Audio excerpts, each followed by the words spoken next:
अस्सलाम वालेकुम रहमतुल्लाहि व बरकातुहू। मैं हूं सैयद अब्दुल वहाब शिराज़ी और आप देख रहे हैं अल हुदा गाइडेंस चैनल।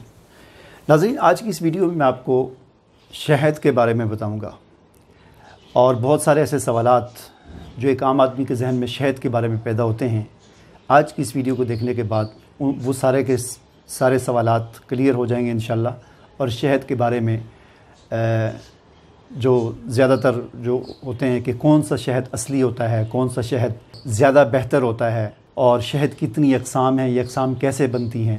फिर एक बड़ा अहम मसला, जो सबसे अहम मसला है, जो आमतौर पर हमारे जहनों में आता है कि जो फार्मी शहद होता है उसमें शहद की मक्खियाँ जिन्होंने पाली हुई होती हैं डब्बों के अंदर, वो क्या चीनी खिलाते हैं शहद की मक्खियों को, तो क्या वो चीनी का शहद होता है या नहीं। ये बड़े अहम सवालात हैं और आज की इस वीडियो में इस बारे में आपको सारी तफसीलात दूंगा।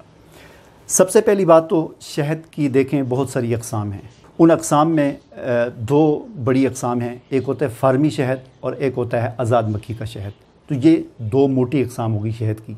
फार्मी शहद यानी जो फार्म पर तैयार किया जाता है, मक्खियाँ पाल कर ख़ुद रखी होती हैं मक्खियाँ, उनका शहद।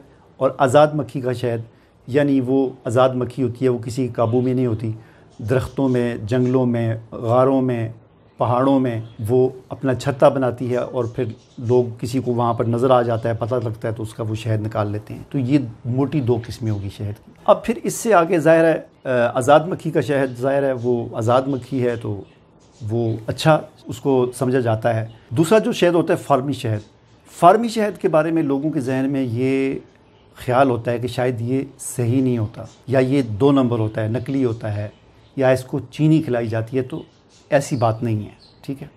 फार्मी शहद देखें, ये फार्म बॉक्स मिलते हैं बने हुए बाकायदा। पाकिस्तान में 2 इदारे हैं, 2 नहीं हैं, शायद ज़्यादा हैं, लेकिन मुझे 2 का पता है। एक इस्लामाबाद में चकशज़ाद में लेबार्ट्री के नाम से एक इदारा है, सरकारी इदारा है, वहाँ पर इसकी ट्रेनिंग दी जाती है, मक्खियाँ आपको दी जाती हैं, डब्बे आपको दिए जाते हैं, पूरी ट्रेनिंग दी जाती है। और एक ये हसन अब्दाल टेक्सला वगैरह में भी कोई इदारा है, वो भी सारी ट्रेनिंग भी देता है आपको। डब्बे जितना आप काम करना चाहते हैं पूरी आपको ट्रेनिंग दी जाती है और सारा आप ये फार्म खोल सकते हैं शहद की मक्खी का।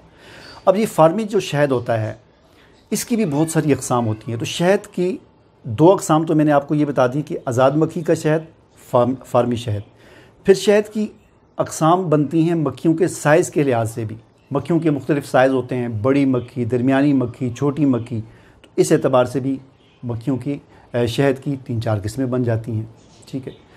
फिर मक्खियों की नस्ल के लिहाज से भी शहद की किस्में बनती हैं। मसलन फार्मी जो मक्खियाँ होती हैं उन ज़्यादातर वो ऑस्ट्रेलियन होती हैं, यानी ऑस्ट्रेलिया से वो लाई जाती हैं, वहाँ से इंपोर्ट की जाती हैं। खैर फिर यहाँ पर भी आगे वो होती हैं। इसी तरह और भी बहुत सारी मक्खियाँ होती हैं फार्मी मक्खियों में, अमेरिका की मक्खियाँ या और इस तरह। तो एक शहद की अक़साम हो गई फार्मी और आज़ाद मक्खी का शहद। फिर मक्खी के साइज़ के लिहाज से उसकी अक़साम बड़ी, दरमियानी, छोटी छोटी। फिर उसकी नस्ल के लिहाज से कि ये ऑस्ट्रेलिया की नस्ल है, ये फ़लाँ जगह की नस्ल है, ये अमेरिका की नस्ल है, ये पाकिस्तान की नस्ल है, तो एक नस्ल के लिहाज से अक़साम होगी। तो इस तरह ये काफ़ी सारी अक़साम बन गई। फिर शहद की अक़साम एक और लिहाज से भी बनती हैं, वो है शहद की मक्खियाँ क्या खा रही हैं। तो उनकी जो खुराक होती है उस लिहाज से शहद की बहुत सारी अक़साम बनती हैं। शहद की मक्खी अगर बेरी से खुराक ले रही है तो उसको बेरी का शहद कहा जाता है।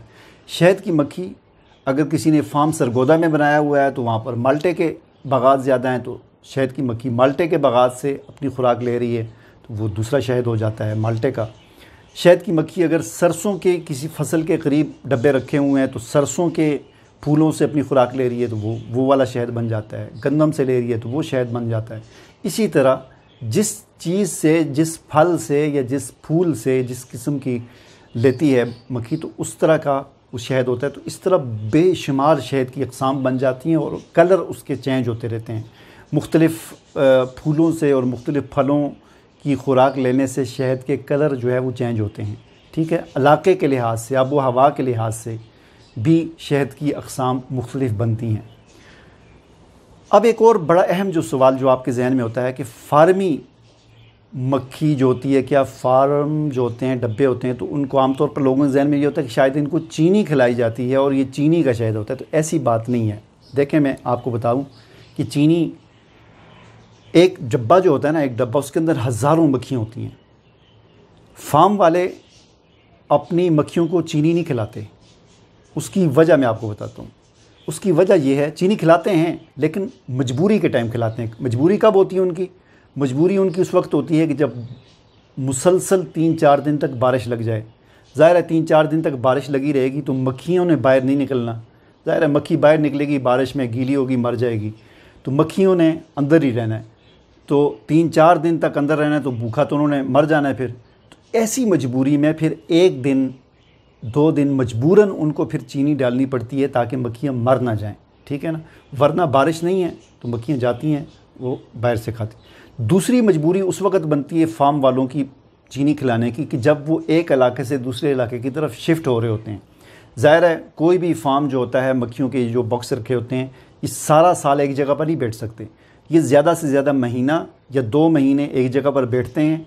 फिर वहाँ पर ज़ाहिर है वो फसल ख़त्म हो गई, वो फूल ख़त्म हो गए, फिर वहाँ से ये ट्रक में अपने बॉक्स जो है वो लोड करते हैं। 50 होते हैं, 100 होते हैं, ट्रक में लोड करते हैं, दूसरे इलाके में चले जाते हैं।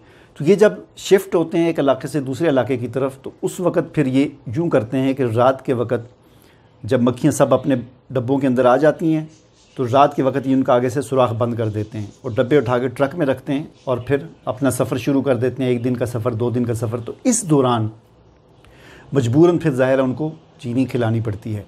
और फिर आगे जिस जगह पर जाते हैं वहाँ पर भी पहले 1-2 दिन, चूँकि अनजान इलाका होता है, मक्खियों का गुम होने का ख़तरा होता है, तो वहाँ पर भी पहले 1-2 दिन उनको चीनी ही डाली जाती है ताकि मक्खियाँ ज़्यादा बाहर ना जाएँ, गुम ना हो जाएँ। तो इसलिए उनको चीनी, तो ये 1-2 दिन बारिश के और 1-2 दिन सफ़र के जो होते हैं, ये इनको मजबूरन चीनी खिलानी पड़ती है। और मजबूरन मैं इसलिए कहता हूँ कि ये चीनी जो है बहुत महंगी है, ठीक है ना। एक डब्बा जो होता है, एक डब्बा 24 घंटे में 2 किलो चीनी खाता है। मक्खियों का एक डब्बा 2 किलो चीनी खाता है। अब अगर हम चीनी की कीमत 100 रुपये लगा दें, 100 रुपये किलो, तो एक डब्बा 200 रुपये, 2 किलो चीनी खाएगा। तो 50 डब्बे हैं तो इसका मतलब है कि वो 24 घंटे में 100 किलो चीनी खाए, यानी 2 बोरियां, 50 डब्बे अगर हों तो 2 बोरियां चीनी की खा जाएगा।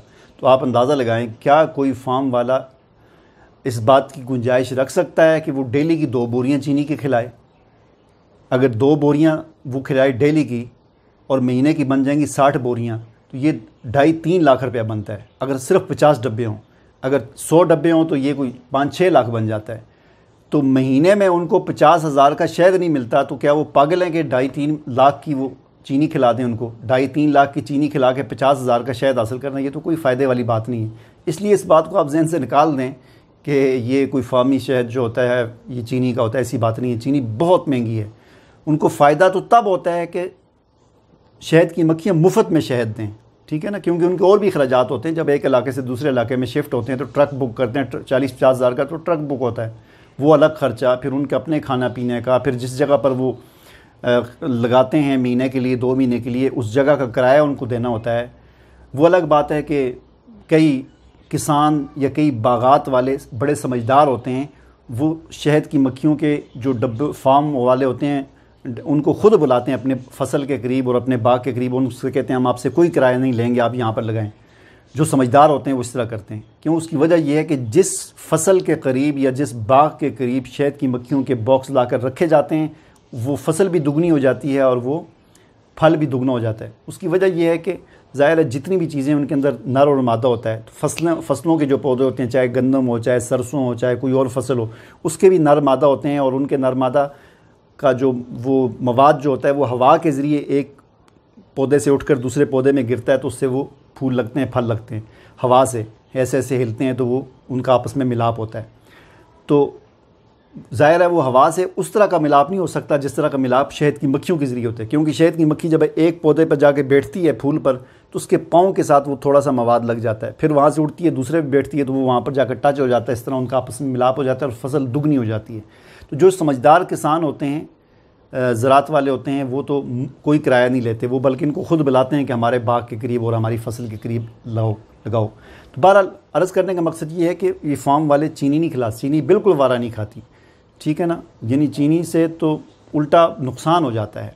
तो ये बात आप जहन से निकाल लें।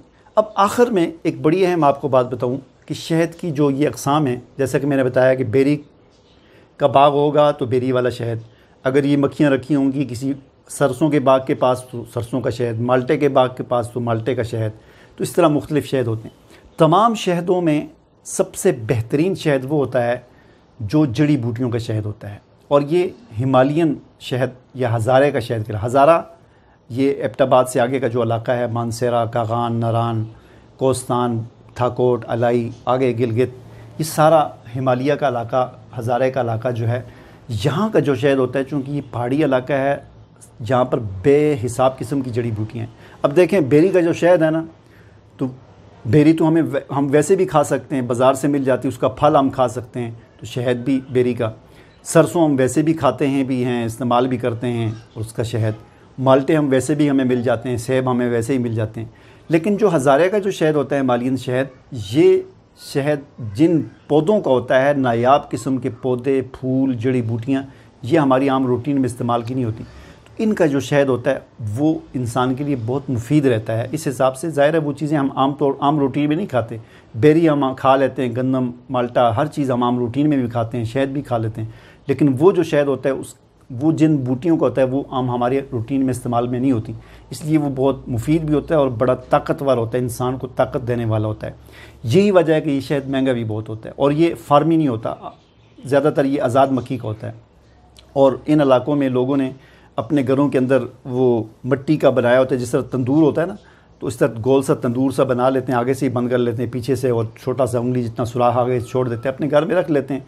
किस्मत की बात होती है, खुद बहुत मक्खियाँ आती हैं और उसमें डेरा लगा देती हैं, और इस तरह घरों में लोगों के शहद हो जाता है, 2 किलो 3 किलो निकलता है।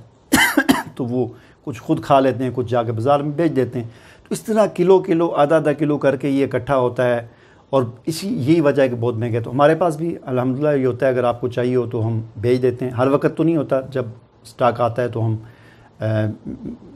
फिर बेचते हैं। और ये काफ़ी महंगा ये शहद होता है। आम रूटीन के जो शहद होते हैं, अच्छे से अच्छा शहद भी 3000 रुपये किलो मिलता है, लेकिन ये हिमालयन शहद जो है ये 5, 7, 8 हज़ार से कम जो है वो 9000, 10,000 मुख्तलिफ़ रेट होते हैं, इससे कम नहीं मिलता। ठीक है, तो उम्मीद है कि ये शहद के बारे में जो आपको मैंने मालूमात दी, इससे आपको काफ़ी फ़ायदा हुआ होगा। इजाज़त दीजिए, अल्लाह हाफ़िज़।